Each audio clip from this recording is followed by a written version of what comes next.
Hey everybody, the Respiral here, and welcome back to more Mass Effect 2. I have been busy doing, well, my usual shtick. Going around all the planets and scanning and avoiding anomalies, which has been the biggest pain in my arse, and it's also why my save amount has gone up by 20. But that was the end of the last session. 27 hours 43 minutes. That is after scanning everything. 31 hours and 10 minutes. It's wonderful. I mean, I don't mind. It's just stuff I can do while I watch streams or YouTube videos. So it's all good. It's just a bit of pain. I've had to make a note of which ones I need to read too.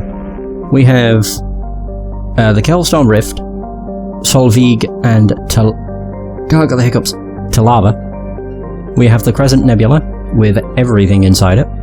We have the Far Rim, Dolan and Ma'at, which is, well, Dolan except Haystrom and Ma'at, the Hades Nexus, the Sheol Cluster, or system I guess it would be. The cluster, I'm pretty sure the way it works is, this is the cluster, this is the system, and these are the planets. Yeah, that makes more sense.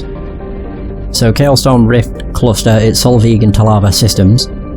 In the Crescent Nebula, it's every system. In the Far Rim, it's the Dolan system, except Haystrom and Ma'at. In the Hades Nexus, it's the Sheol system. In the Nubian Expanse, it's everything. The Rosetta Nebula, it's everything, and the Viper Nebula, it's everything. And then I looked up what I'm missing, and I think it's 5 other clusters.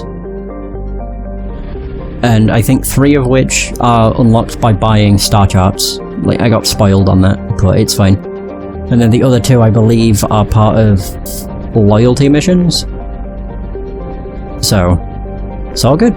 But I think I'm going to stick with what I said last session, in the sense that I'm going to do the recruitments first, and then actually worry about doing side missions and everything. Either way, we only have 2 planets, I think. So, Charoom. Once a starship refueling station for the Quarians, Charoom has expanded under Geth rule. Thousands of orbital platforms surround the planet and its many moons. Refining helium into helium-3, a vast Geth fleet comes and goes between Charoom and Haystrom, preventing all but the most stealthy of spy drones from discovering any information about it. Current estimates place the Geth fleet numbers between 5,000 and 10,000 ships, with unknown levels of armament. Travel advisory, most intelligent estimates state that approaching Charoom is tantamount to suicide. All civilian traffic is prohibited. Nice. But yeah, the biggest issue is not every planet is depleted, because there are like spikes of resources right where the anomaly is. So what I kept doing was saving the game, launching a probe onto the anomaly, and then seeing if the planet returned and depleted. And it does. It took so many tries. I was trying to get it so with some of them that I could get the resource but not trigger the probe, trigger the anomaly, but that never worked. So right pain. Right, Gotha. The dwarf planet Gotha has a pressure cooker atmosphere that brings its surface temperature to a scorching level. Carbon dioxide and ethane are plentiful in the planet's hazy atmosphere. There has been some speculation in the mining community about whether all the precious metals were mined by the Quarians before they fled the system some 3 centuries ago. Rumours abound that anyone who could brave the Geth in the system could find loads of naturally occurring diamond on Gotha. But this is likely just a starship legend. Travel advisory, Gotha is in Geth space. All civilian traffic is prohibited. There we go, it's depleted. But look at my resources. Element 0, I've gained 30k. Iridium and Palladium, I think I've gained 200k. And Platinum, I've gained about 100k. So, it's good shit. I don't mind it. As I say, it's kind of just one of those things you can... Oh, I was going to say that message should disappear. It's one of those things you can just have on in the background, you don't have to listen to it. You just have to pay attention to the grid. And then we have Ma'at, which only has the one system, Ammit. Or one planet, I mean. So Ammit is an enormous hydrogen-helium giant with a mass approximately 9 times that of Jupiter and nearly 2,900 times that of Earth. Despite massive pressure, its core has failed to ignite in a fusion reaction, qualifying it as a failed star. It is believed to have captured all of the planet-sized bodies in the solar system as moons or in impact events, leading to its name, Devourer. Not intimidated by this phenomena, the Geth have colonized many of Amit's moons and skimmed the hydrogen from Amit's upper atmosphere. Travel advisory is in Geth space. Prohibited. As per usual. Right, well, we can now leave. Yay! Toward Ilium. Guess we only have 2 people to go. We have the Duke. I can't remember what it's called. The Justicar, something like that. Something like that. And the I think the other one was the assassin. Thane, I believe his name is. He's on my thumbnail. Yeah, the green guy. Oh yeah, we got. Look at all the bloody stuff. Anomaly, anomaly, anomaly. Help Jack, help Jacob. Anomaly, anomaly. Yeah, there it is. The Justicar. Yeah, that's how you say it. I don't know why, I kept wanting to call her a Judicia. Yeah, don't know why. Local cluster, oh yeah, we have Rescue Dr. Kenzo, which is a rival, so I'm not doing that till I beat the game. And I don't think I'm going to be doing the Lair of the Shadow Broker till I beat the game either. I don't know, it's hard to choose. Okay. Before I do anything on, or here, I want to first read everything. I'll leave Ilium for last. So we have Thale. Thale is a typical hydrogen-helium gas giant. Its complex system of rings is unstable, dating back only a few million years. They are thought to be the shattered remains of a comet. And even when it comes to like the anomaly planets, I'll read them, but I won't scan them. Just because. I'll save that for when I actually want to do the missions. So Naxxle is an ammonia-methane ice giant. Several smaller energy corporations shut out of the big market in the Fire Gateway system are attempting to develop a local helium-3 mining infrastructure to service Ilium. The leading investor is the human corporation Eldfell Ashland Energy. Of course, we see them everywhere. Their efforts have been hampered by the extra-legal pressure the H3 cartels in Fire System can bring to bear. From simple price undercuts to bureaucratic obstructions, denied permits and constant health and safety inspections. Wow, they literally just want to be cockblocks, from the sound of things. Yeah, and to be fair, the amount of money I have hasn't really gone down that much. I think I've spent about probably about 10k actually. Similar to last session. Right, so we have Ponolus.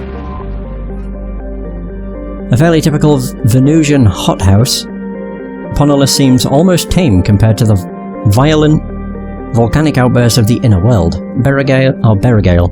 In contrast, Ponolus is nearly inert with no active volcanoes or plate tectonics. The most dramatic event in the last million years was the founding of the Asari aerostat research platform whatever the hell that is. Alvisic? No idea. In 2092. Which fell after being hauled by an improbably unlucky meteor. Most of the crew successfully reached escape capsules, but 6 were lost. The crushed wreck of the platform now lies on the Creocyte Plain in the southern hemisphere. Oh. Right, we have Berigale. Ooh, purple. While not a classical hothouse world like Venus, Berigale... No, it's Berigale, sorry. It's scarcely more hospitable. Wait a minute. The planet's called Berigale up top. But after Venus, it's spelt with an A before the E at the end. It's still Berigale. Scarcely more hospitable, in addition to being closest to the star to sail. Its core contains many radioactives and other heavy elements. These increase the heat of the planets and drive volcanism. Berigale's crust is too rigid for plate tectonics to function, and the planet will go through cycles in which the pressure builds to a massive supervolcanic eruption. Sounds brilliant. These spew ejecta over thousands of kilometers, leave caldera 100 kilometers across, and spew enough molten material to repave entire continents. Jesus. The last such event was 812,000 years ago. The current rate of outgassing from volcanic, Jesus, I can't read, hotspots suggests another will occur within the next 10 millennia. 232 degrees. Nice. Nice and toasty. Pretty deadly too. It's what it feels like, you know. With the weather we've been having, it feels that hot. Oh yeah, it's this system. Crescent Nebula is a bitch because it requires so much fuel. Right, so we're just reading these. We have Galon. Galon is surrounded by an extensive ring system. The inner rings are composed of pulverized, nano-manufactured carbon materials, thought to be the remains of an Artheni Helium-3 mining infrastructure. The few pieces of large debris found indicate a materials technology at least equal to the current galactic state-of-the-art. The outer rings consist of water, ice, silicate dust, and the odd bit of rock. Analysis of the debris often show shock damage and evidence of rapid heating. Some parahistorical theorists insist that the outer rings represent debris from a moon or moons destroyed by a mass accelerator bombardment. This has been rejected by every reputable xenoarchaeologist. While it is theoretically possible to destroy a small moon utterly with dreadnought bombardment, no species sees a compelling reason to do so. Fair. We have FO, or EFO. It is a rocky world with an atmosphere of oxygen and carbon dioxide. There are large craters scattered across its surface, obviously from hypervelocity kinetic impactors. Stretching between these locations are the shattered remains of magnetic levitation rail lines, which strongly suggests the craters represent the former locations of Artheni mining outposts or other settlements. The equatorial region contains an extensive network of canyons formed by the planet's abundant liquid water. Travel advisory. EVO's atmosphere is approximately 41% carbon dioxide at sea level. This level is 4 to 6 times that necessary to render most species unconscious within a few minutes of breathing it. Breathing masks must be worn at all times when on the surface of EVO. I wanted to call it EZO for some reason. Just have element 0 on the brain. Nepima. Tidally locked to the star Zelene, Nepima has the expected hot pole and cold pole. Along the Terminator is a thin band of nearly habitable terrain. Unfortunately, the local biosphere is based on a chlorinated oxygen atmosphere. It is not sophisticated, but it has proven highly dangerous. The Yosari surveyor Viralis landed on Nepima in 1684 to study the local ecology. Unbeknownst to the crew, a handful of native chlorine-fixing microbes passed through biohazard screening and entered the ship. The Viralis returned to the port of Nos... whatever the hell this is. Nos Panalo on Ilium. When the Nepimum microbes escaped into a temperate environment with plentiful unused chlorine, the microbes devoured the chlorides in the earth and metabolic byproducts, or as metabolic byproducts.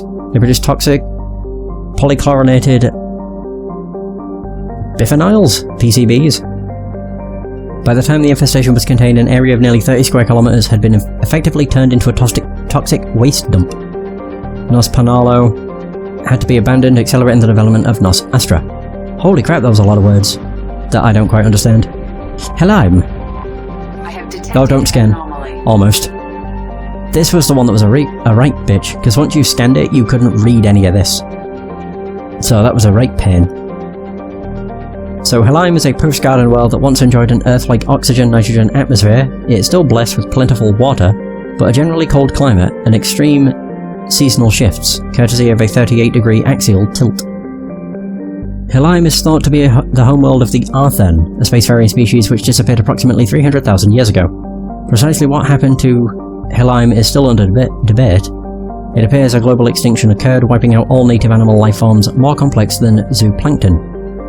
Plant forms were not affected, but the lack of oxygen-breathing life caused oxygenation of the atmosphere. Plant life was reduced after lightning storms ignited global wildfires. The leading theory of Helheim's devastation is an out-of-control biological weapon. For this reason, landing is strictly prohibited. The corporations of Ilium have emplaced a network of quarantine satellites to dissuade would-be looters from landing in the crumbling cities. Oh, cool. But I never actually mentioned why I think I'm just going to go for the recruiting first, and then do side missions. It's purely because of loyalty. I didn't understand how the loyalty system worked, probably because there was no loyalty system in Mass Effect 1, I don't think. No, there wasn't. And the only loyalty missions we've actually been exposed to have been ones that you had access to straight away. You didn't need to do anything to unlock them. But basically, I found out how the loyalty system works. It's essentially whenever you do a mission that ends with the report card of "Mission complete. Good job, Shepard. Here's an S-pat." Like, when you get that, I think that's what pushes I don't really know how to word it. I think that's what pushes you towards a loyalty mission. As long as you continually talk to every team member. Zetic. So we're in Lisan. I think this is the biggest system. Aside from the one that Ilium's inside of. Never mind. So Zetic. A common methane ammonia gas giant, Zetic is best known for the infamous Calthor camp. Established on the ice moon of Gessis, Calthor was a Blue Sun's hostile environment training facility run by cadre? A former Batarian Special Intervention Unit operators. In 2168, a cluster-wide scandal broke out when it was revealed that the mortality rate of recruits sent to the camp might be as high as 18%. Investigation by Asari authorities based on Ilium uncovered group graves around the facility containing the remains of several hundred recruits, dating back 2 decades. The camp was immediately closed and the remains sent back to their worlds of origin.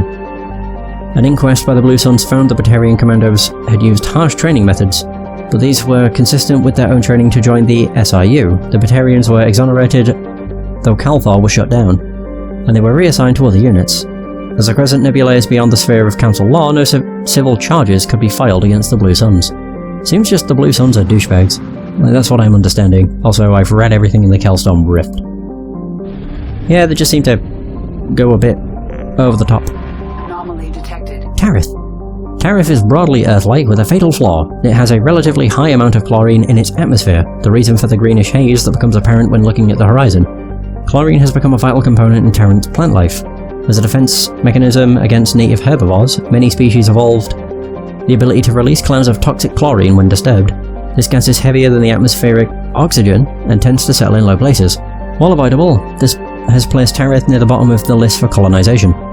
There are intermittent signals originating in the heart of a large chlorine swamp. They appear to be coded, though it is not impossible that they are garbled distress signals from a downed civilian ship, that we will be looking at once everybody has been recruited. Dorier. So Dorier is a large hot world with a poisonous atmosphere of acidic nitrogen oxides. While the planet is too close to Lisan for this to condense and fall as rain, this makes the environment too hostile for forms of life more sophisticated than bacteria to evolve. So many planets are just inhospitable. Untanta. Untanta is remarkably close to Earth. I've read that like 3 times now. 230 people? What? How can they survive 415 degrees? So Untanta is remarkably close to Earth. Its orbital distance is similar, and while slightly larger, its reduced density yields similar mass, atmospheric pressure, and gravity. There are similarities. There the similarities end.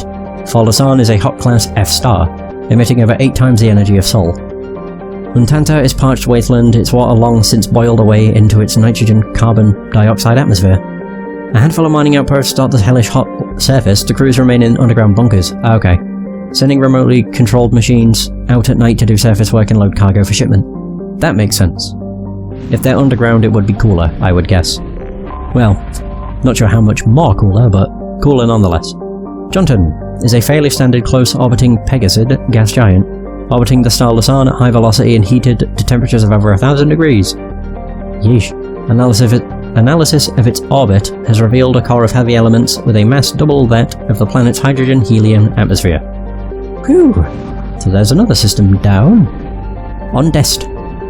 That's the last one. And then the Crescent Nebula is also finished. But I'll unlock the other systems, or clusters, I just won't go to them. Or if I go to them I won't look at every planet. Yeah, I suppose I could just... I would just need to make a list to basically say, I need to scan these off screen. Oh, this only has 3 planets. Icaria. So Icaria, though nearly the size of Earth, Icaria contains only 28% of its mass. It has a trace atmosphere of neon and molecular nitrogen, but the predominant carbon dioxide has long since frozen and fallen to the surface as frost. While Icaria has a core of heavy metals, the bulk of the planet's volume consists of water ice. Several unique forms of long-chain carbon molecules have been recovered on the surface, pushed up from beneath the ice by cryovolcanic processes. Icaria has a large rocky moon, compositionally similar to Luna. Oh. Is that there's many? So cold, dim, and shrouded by a methane ammonia atmosphere.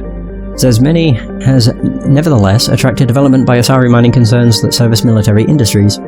There are significant loads of valuable light metals present, including titanium and lithium. Titanium is the primary material used in mass accelerator slugs, and lithium is used in military-grade droplet heat radiators used aboard warships.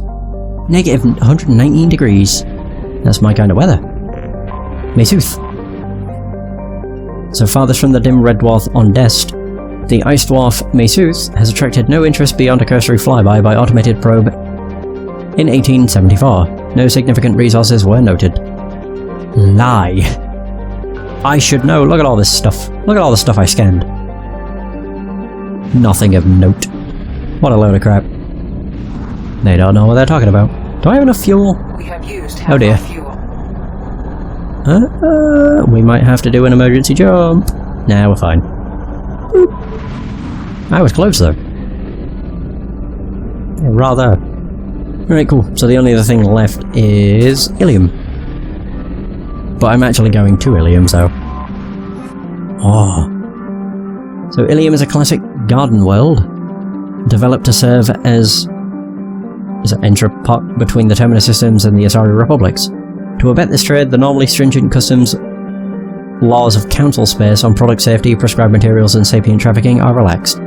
Officially, Ilium is not an Asari world. It is colonized and operated by Asari corporate interests. This gives it the same legal latitude enjoyed by the human corporate research enclaves of Nevaria. Ilium is is one of the youngest Asari colonies settled during the 7th expansion wave.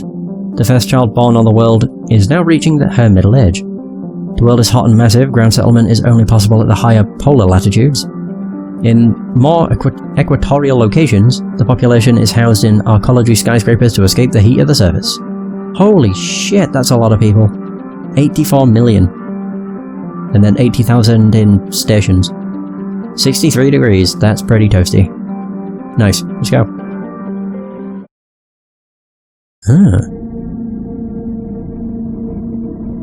Right, so Far Rim has been read to. I think I'll actually just make a note. So, like, Mass Effect 2. Systems. 2. Scan. Boom. That'll work. I'm just adding... I've added so much crap to my potential playthroughs text document. It's dumb. I really have just added so much. Oh, that outfit's so much better. Hell yeah, Tali. What can you do? Combat drone. AI hacking! Oh shit. She can use shotguns? What? Kasumi! I really hope she has good health.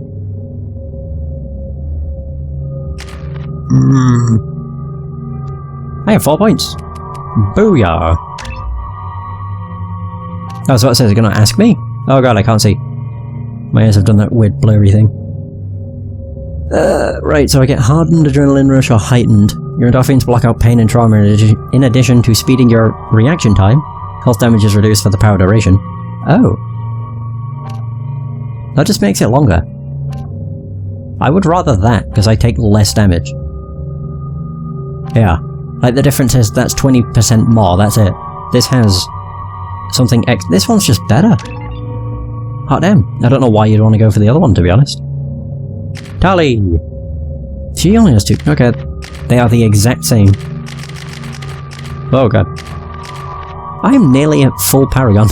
I had no idea. Not bad.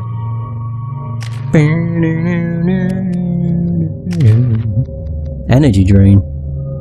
Enemy's kinetic barrier power to boost your shields. What the fuck? Acquired machinist. A machinist even. Yeah, she's a mechanic. Explosive drone. Holy crap. Welcome aboard, Tali. Yeah, I want her in that outfit because it looks better. It just looks much cooler. Hand cannon and yeah, the shotgun. Kasumi, you're already using... Oh, you're using the Tempest. Get the fuck out of here with that. I don't know. Hang on a minute. Is it whatever's at the bottom? Is that the best weapon? I would say yes, but I don't know. Just with that being at the bottom... Yeah, maybe not. I think I'm just thinking too much. It's always a bad thing when I think too much. Now on to Ilium. There are a bunch of side quests on Ilium, but they don't have a, like, mission report thing. No. They're just kind of like side tasks, similar to what you can do on Omega. Speaking of, I need to go back there. Guess there's a side mission I can do there. Again, it won't give me a report card, but it's whatever. What the heck? Are those Loki mechs? They most certainly are. Well, shoot. Welcome to Nosastra, Commander Shepard. We've been instructed to waive all docking and administration fees for your visit. My name is Karina. If you need information about the area, it would be my pleasure to assist you. Why do I get the free pass? Because I'm a dead man walking. Who instructed you to waive the fees? The order came from Liara Tassoni, who paid all fees on your behalf. Oh no, I have a conflict of interests. I direct you to speak with her at your convenience. She's near the trading floor. Crap. I mean, you know, like... That's who I banged in the first game. But in this game I want to bang Tali. Assuming it's an option. It seems like it will be because Kelly said she has interest. So... I'm in there. Maybe. Do you have any recommendations about what to do on Nosastra? Our trading center is directly ahead. You'll find restaurants and shops nearby as well. Ooh. I suggest you browse our shopping kiosks. You can find things on Nosastra that you can't find anywhere else in the galaxy. Yeah, like star charts. What can you tell me about Nosastra? It's an exciting city. We see a lot of new cultures and goods because of our proximity to the Terminus systems. At the same time, Ilium is still an Asari world. You should be as safe here as you would be on the Citadel. Oh, good. For your own safety, however, I recommend against signing anything. What's so dangerous about signing something? Ilium is a free trade world, Commander. Contract term requirements are more relaxed here than on other planets. It's a small price to pay for keeping our competitive edge in goods from the Terminus systems. Makes sense. You mentioned trading. What gets traded on Ilium? Everything. Anything you can imagine, Commander. Ilium is a wonderful world for those who can afford it. In order to remain competitive as a Terminus systems port, we've relaxed many of the standards you'd find on other Asari worlds. Most drugs are legal, provided they are labeled properly. You can buy almost any weapon or technology. You can even buy indentured servants. I can't believe an Asari world would allow slavery. We try to avoid calling it slavery. All indentured servants on Ilium have voluntarily agreed to a term of service. Most choose indentured service as a means to pay off debt or avoid imprisonment. A contract holder is responsible for the well-being of her servants, and a servant's duties are agreed upon before the contract is signed. Still scummy. I'm on a mission. Can you help me find someone? I can help you find major entertainment centers or stores, but I'm afraid I can't point you to individual people. Liara is excellent at that type of work, however. I imagine she can help you. God, it sucks because I'm gonna have to shoot her down. You said Liara was here? What's she doing? Liara is one of Nosastra's most respected information brokers. Nosastra is based upon trade. Information is valuable currency, and Liara has done quite well. As I said, you'll find her near the trading floor. She was looking forward to seeing you. Thank you. Again, welcome to our city, Commander. Please enjoy your stay. Thanks. That was interesting. Customs records indicated just a car named Samara is visiting this port, Shepard. Just a car. Your former teammate, Liara Tassoni, may have more information. Her office overlooks the trading floor. You may wish to speak with her regarding the whereabouts of Thane Krios, the assassin on your dossier, as well. Oh, that's the concierge. I was wondering who that woman was. Have I spoke to you? Yeah, I had. Tired of trading employees only to lose them to your competitors? So this is just like... Yeah, this is like the Citadel. This is huge. Taxi stand. Eternity. Ooh, there's a bar. Yes. Oh, there's the trading floor. Whoa. Ilium's a pretty cool place. Wait. Talk to Tali? Trade kiosk. Oh.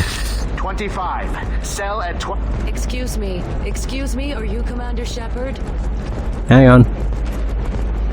Very few Quarians ever set foot here. Ilium doesn't allow the flotilla to approach beyond a certain distance. This is the greatest planet in the galaxy for those who can afford it, and they work hard to keep the Quarian fleet away. Aw. There's a vista? Towers, traffic, lights, and Asari everywhere you look. I thought about living here for a while, but everybody's so tight-ass. It's all about money to these people. I do what I do for the love of it. These people do it because they don't know any better. So there's an Asari that kept... Alliance military officials are having difficulty meeting hiring quotas, according to a new report. What's that Asari? Prime, an initial surge. How can you short sell Yeah, whatever. prefabs after these human colony attacks? They're going to see a ton of... You're Commander Shepard? I saw your... I guess you would say your aura. I'd recognize you anywhere. I was asked to give you a message if I saw you. It's from a friend you made on Novaria. Okay. I met a lot of people on Novaria. Could you be more specific? I believe the message itself should make it clear. Shepard, we hide. We burrow. We build. But we know that you seek those who soured the songs of our mothers. When the time comes, our voice will join with yours, and our crescendo will burn the darkness clean. Thank you, Shepard. The Rachni will sing again because of you. How did you possess another Asari? You can't just take over people's minds like that. Oh! Peace, Shepard. The Rachni Queen does not control my thoughts. That was merely the message I was asked to deliver. I encountered her on an uncharted world. She saved my life. More than that, she gave me a purpose. They are an amazing people, Shepard. The galaxy owes you a great debt for giving them a second chance. The Rachni Queen. Was not expecting that. I also did not have a clue. I couldn't remember Novaria. So Novaria was the one with the Rachni Queen, which means it's where we fought Matriarch Benezia. Yeah. How did you find the Rachni?